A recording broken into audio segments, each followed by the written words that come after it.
देखियो आइ रवि के दिन छै और हमरा जे छै गाम के याद आयल।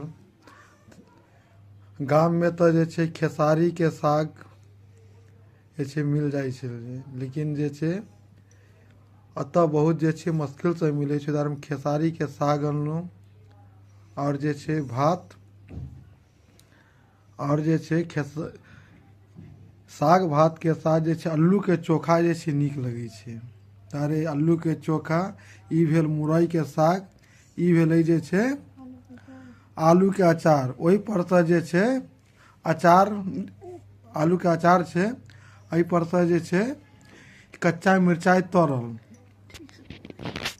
और जे छै अल्लू कोबी के सब्जी छै और कचरी छै। आइ रवि के दिन छै, आइ जे छै सादा सादी खाना जे छै मिथिलांचल भोजन जे छै हम कऽ रहल छी। देखियो केहन बनेलखिन हैं, अब खेला के बादे हम जे छै बतायब हम।